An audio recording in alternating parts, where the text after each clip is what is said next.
Is your dog lazy about getting a treat? Is your dog taking a reward and spitting it out? Is your dog coming after the reward extremely slowly? If so, this is the perfect video for you. Welcome to the motivation building episode. Now, I have my notes here and I have Mr. Canine, so let's jump right in. The first thing I like to do when helping my dog get motivated is make sure that I start with engagement. Now, if you haven't seen the engagement video, go and check that out and then come right back here. Now, the next thing is, what are my energy levels in training? Am I being really calm and mellow? I'm naturally a pretty calm guy, so a lot of times with dogs, I need to get super excited, and it's taken a lot of practice for me to learn how to do that.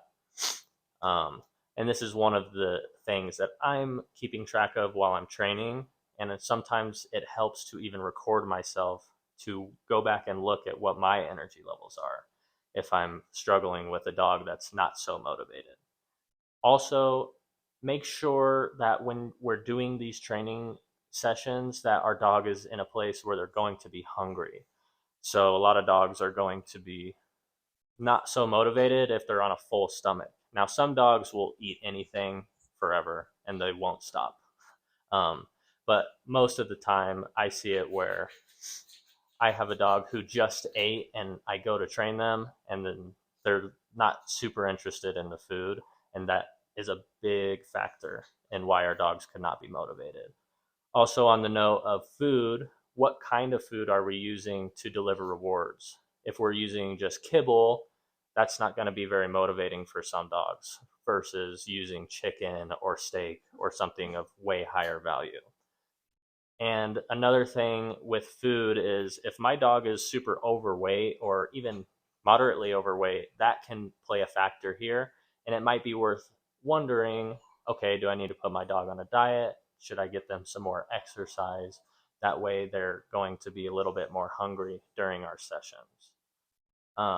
Another thing is when we actually start training our dogs and we're in the middle of a session, where is my session? Now, if I do this in the living room all the time, or most of the time even, that can build a history of now every time we're in the living room, my dog is super, super amped up. So make sure you switch it up, and it might be worth training in the backyard or outside somewhere. I like to just switch it up a lot and don't create the history of just training in a place where you're actually going to want your dog to be pretty mellow. And then one of the last notes here is when we're in the training session and the dog is luring, I can ask them to do something. So I'll ask Mr. Canine to sit. He sits. I'll say yes. And instead of giving him a reward right away, I'll have him chase after it and I'll flip around and have him really, really have to work for it to get the reward. So I'll see you in a second here. I'm going to be with Hans. So I'll see you there.